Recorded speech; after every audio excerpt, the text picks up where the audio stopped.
And with this international organisation, I just want to say one other thing, that those of you who are spirit-filled and can pray in tongues, you can reach someone who's in the latest stage of dementia by praying in tongues with them. If they're Christians as well, you'll have them. I've proven it again and again and again, and that brings me great hope, because I've seen the SPECT scans of what lights up in the brain when you pray in tongues, and it can't be touched by dementia. So I have tremendous hope, and I keep reassuring my friends, don't forget that. But my thing is, when I can't put a cup to my lips myself, palliation is to start. So I'm unlikely to get to that stage if my guardians stay strong and my GP stays strong. That's me personally. When you talked about, not letting go of those relationships, my mom, like I said, lived 30 years with the disease. So we went through all kinds of stages. And what it taught me was the different levels of unconditional love that I didn't even know existed. You get married, you have a child, you think those are unconditional levels. Dementia will teach you deeper levels of consciousness and connection that will blow your mind away. My mom started coming to me in dreams, and people can say I'm crazy, but it happened, and at 2 a.m, she woke me up in a dead sleep going, "Hey, I'm not going to be around much longer. Get your butt up and finish my obits."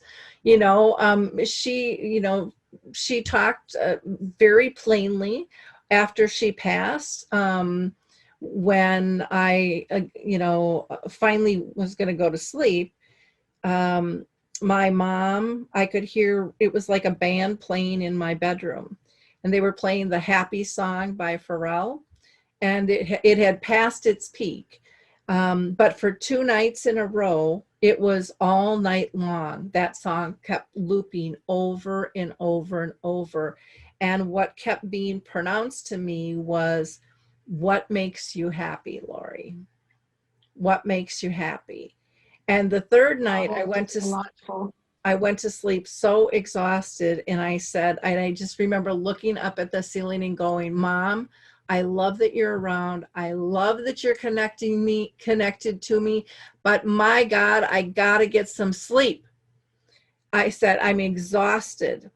And so that night, the band didn't play in my bedroom, but it was almost like they were in another room. And twice during the night, it was like the door just creaked open, and I heard those key phrases. And I remember waking up and just kind of smiling and going, "I get it. I have to ask myself these questions. Thank you."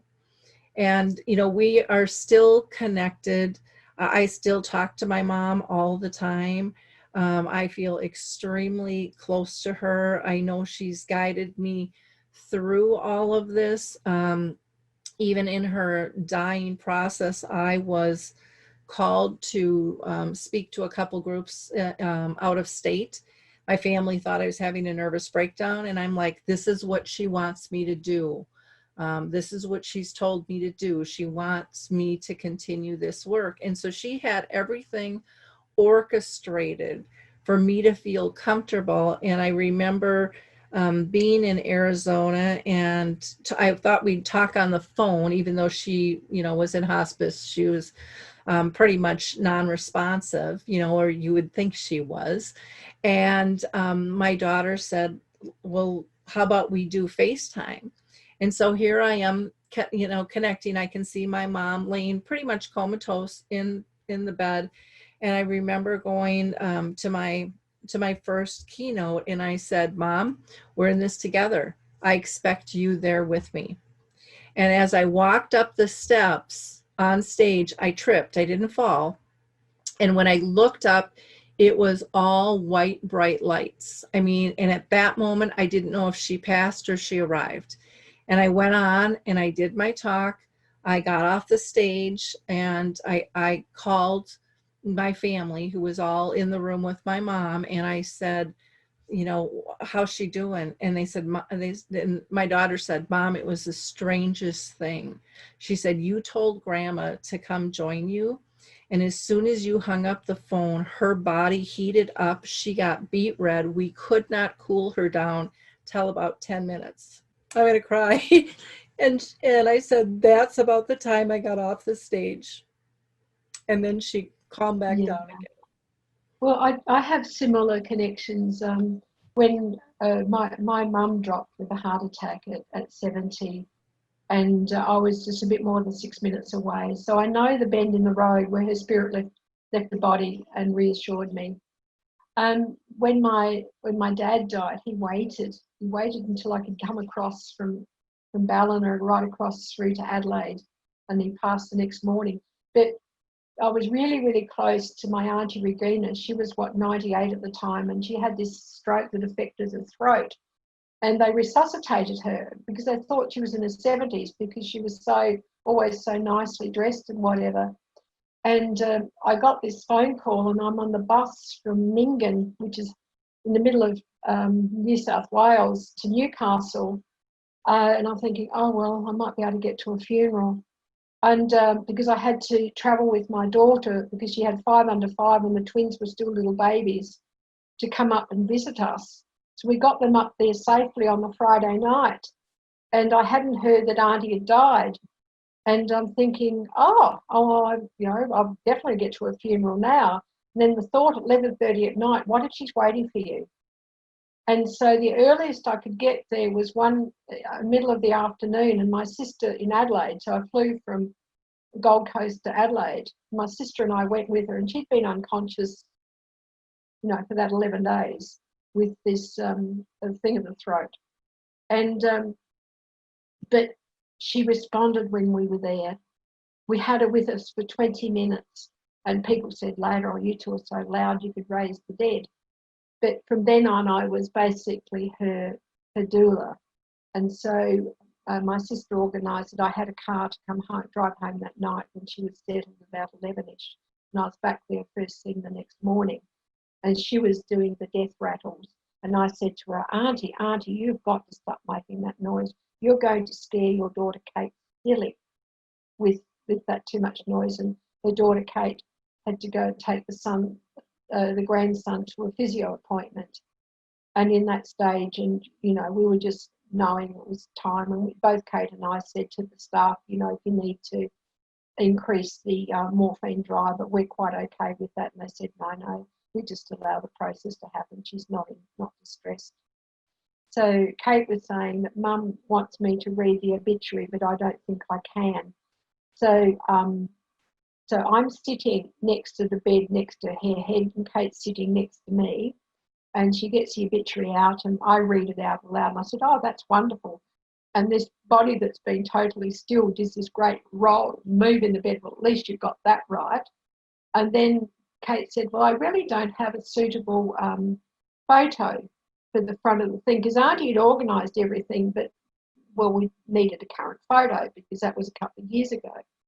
And she showed me the photo. I said, no, I've got a much, much better one in my brag book. And so I walked to the end of the bed to my handbag and got it and came back and showed her the photo. And in that time, Auntie slipped away. And that was, it's fair enough. But then suddenly the joy of the Lord came into that room.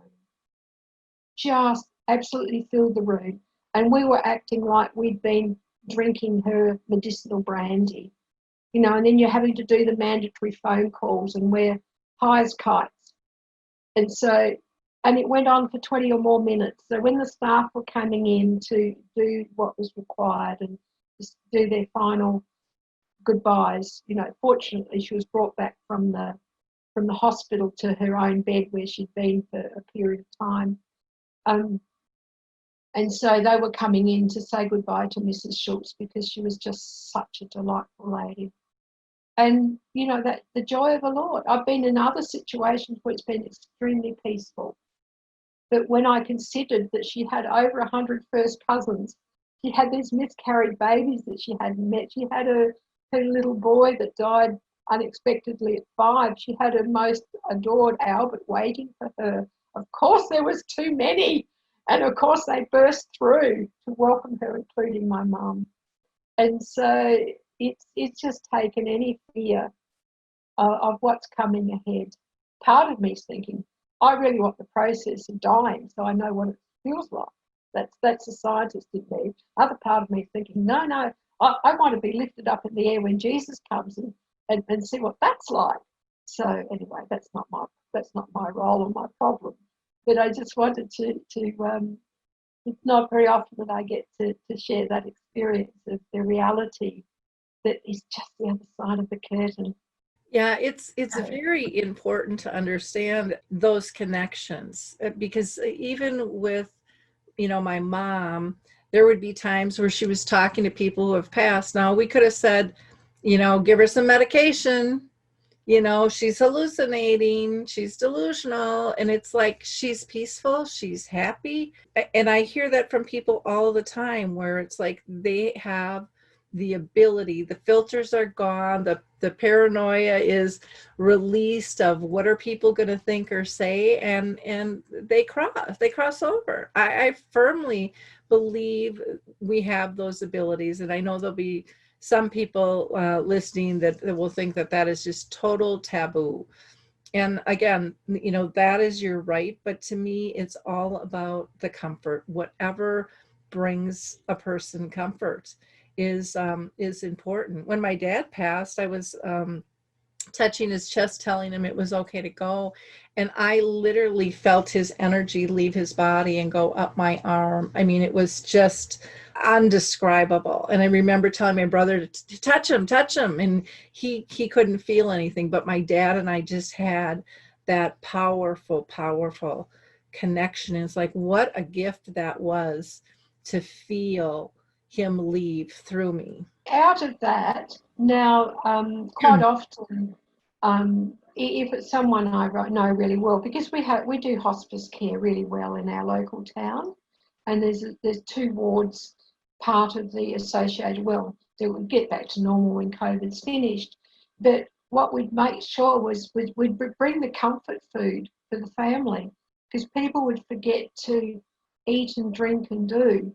So you come in with that, the box of donuts and the sticky buns and the, and a really nice coffee or something. Just bring in some nice cups as well, because there's a lot of time involved, and I think it's really important that the people take the time. The room is big enough that there's the table that family members can sit around and talk and do while the person who's passing is being cared for respectfully as well, and they're included. And people can hear, they can hear it all, and they know. And it's really, we've got to understand then as well that you don't talk in somebody's hearing if they're unconscious, because if they'll come back, they'll call you on it, because there's so many areas to our psyche that we forget about, because we only get caught up with what we can see and touch. But we also are a spirit, and it's really, really important to make sure that our spirit is in good order. Our soul has to be worked at, and that's been battered and done, and that needs to be healed, and often needs inner healing and memories, because none of us get through life without scarring.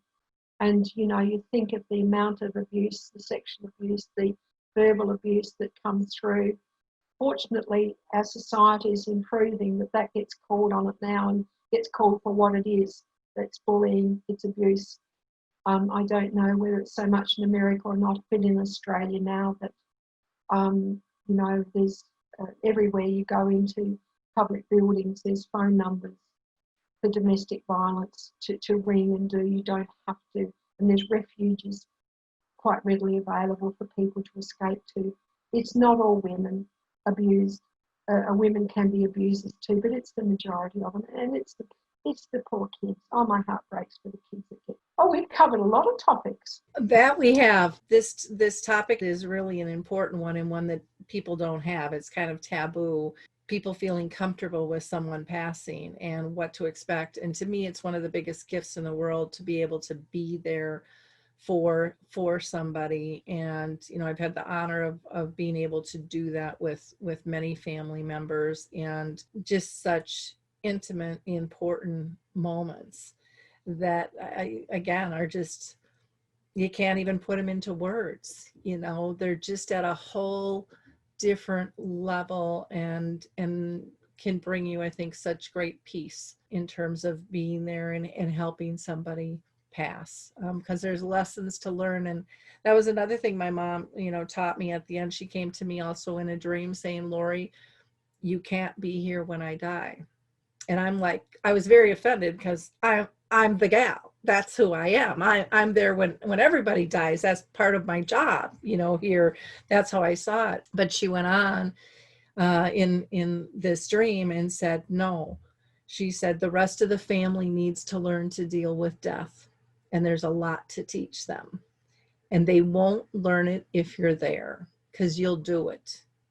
And they won't participate. And I remember my mom, when I was a young child, she would bring us to visitations and wakes, and her friends would be, oh, Dorothy, you shouldn't, they're too young. And she's like, they need to see both sides of life. When we come in and we go out, this is normal. I don't want them to be afraid. And so she was really always just a huge advocate of that. And so again, I had 2 keynotes out of state. And one of the things that she taught me through being away was that I could still participate by video, and I could guide my family without doing it. And so, they were there. I'm like, okay, get some washcloths, and not just 1 or 2, ask them for a whole bag, because there's times where she's going to be cold and there's times where she's going to be hot. And, and then they would rotate and kind of all have that experience. And it was really brilliant. And then they got to hear, from my side, being, at that time, a long distance, caregiver. And yet I didn't miss anything. I was there for the last rites. I got to see her take her last breath, where some of my family didn't even get to see that or be part of that. But because we were connected, and I had the honor of not missing anything. I mean, that's truly how I felt through the experience. But sometimes we have to listen to those inner voices or those dreams or whatever. We have to be brave enough to connect with that and say, I trust this and I'll honor this. And, many people aren't at that place because they're worried what other people are going to think. And I would encourage people to really listen to those inner voices and honor them. I think I'd have liked your mum a lot. Yeah. Most people did. Yeah. I often advise. As a community physio, and straight down the line, I have my name down in aged care facilities. Only the one facility, the one that was a consultant physio at about. And I was asked to. I actually had a room for me about 2 months ago, and I said, if you'd asked me 5 months earlier, I'd have been in there tomorrow with bells on. But my husband is no longer independent. He's buggered his shoulder and his prostate cancer's returned. But in the meantime then, because people ask me, why do you want to move out your home? And I said, everywhere I turn, I'm a failure. So I've now had somebody come in who's got the gift of the minimalism. So I've got everything is sorted and I'm not traumatized. So the last lot of it went just on the long weekend, which was last weekend in October.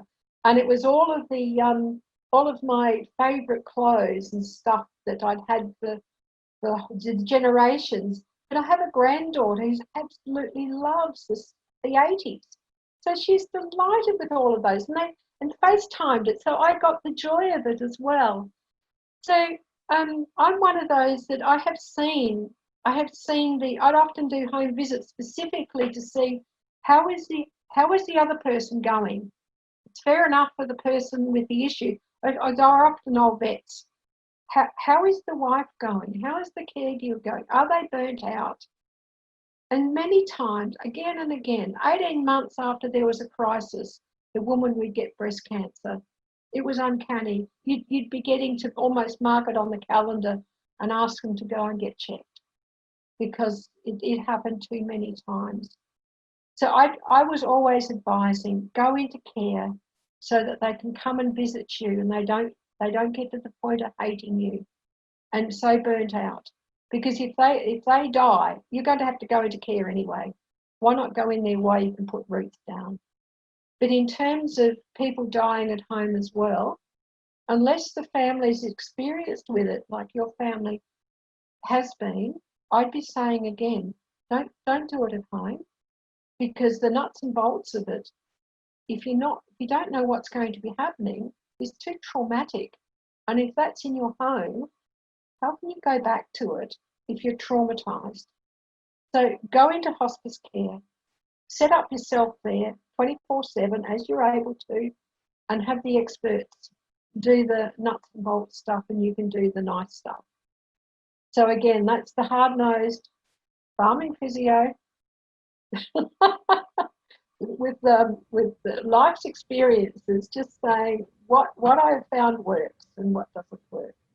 Well, and I used to sell real estate, and I mean, that is true. People would say, every time I go into the kitchen, I see that's where my husband had his heart attack. I keep reliving that over and over and over again, and everyone is different, but that is an important thing to address and understand what and how that's going to impact you. And some of those things you don't have the answers to, but it needs to be at least discussed and thought of from all angles. And sometimes people will say, but that's what they wanted. But would they want you to be traumatized? Probably not. So well, they hadn't thought it through. They hadn't thought what the nuts and bolts are. mm-hmm. And again, they're just being selfish in that respect. Because they've gone, and then it's a bit like suicide. It might stop your pain, but it just spreads it to everybody else. Yeah. So there's always the bigger picture. There's always the other side of the coin to look at as well. Yeah. And everybody's choices are going to be different. But again, the important thing is have the discussion, and don't just have it be a shallow discussion. Go deep. And that's what we need to do with dementia, is to continue to go deep, to push the envelope, to push our dementia care culture so that we really do shift from crisis to comfort all around the world, and allow people to have peace within a disease. I love that term, shift it from crisis to comfort. The other bit would be, and I've got to do it to honour the daughter who works in ED, just get your living will, get your wishes in writing. Go to the solicitor and put it in writing how you want to be treated if you have a crisis. I mean, you can be 24-year-old and have a massive stroke. Do you want to be resuscitated? You will be resuscitated unless you have it in writing that if I don't have quality of life, you aren't to resuscitate me. I mean, that discussion came up again when I had my hip repaired. If I couldn't get a spinal block, I'd have to be intubated. And knowing that I have risk with anaesthetics, so we finally agreed that if I was after 2 days in ICU, they would have the discussion with my guardians, my family, about what was going to be my quality of life. And so quality of life over length of days is what we need to be talking about. So that's where we need to get back to preventative again. And fortunately, it's shifting in Australia, that there's as much emphasis and money spent on research and prevention than it is on finding the cure. And while they're focusing on the amyloid mafia, they're not going to find it, because the amyloid and the tau are there because there's an inflammatory problem. And the inflammatory issues can start in the gut. So you've got to look at the big picture. And so find out what you're allergic to and stay off it. We grow wheat by the hundreds of thousands of tonnes, and then I find I'm moderately allergic to it, not just gluten, wheat. And then I'm moderately allergic to soya. Who would have thought? But staying off of that, that's what the blood test found. I don't like milk, so I don't have milk, but I can do cheese and cream and butter. So again, be proactive in your health. Settle your end days. Get all that in order, and then suck the marrow out of life. Live it to the max. That's my motto. I love that. And I think, with getting healthcare directives in order, that's something that we need to do as soon as we're legal adults. This isn't end of life stuff, and we have to have these conversations. They don't have to be difficult. It's just smart living. And I think dementia is teaching us to live smarter and healthier and more connected lives. So again, Val, thank you so much for your time today. I really, really appreciate our conversation. I just found it fascinating. So thank you. What a privilege. Thanks. I appreciated it.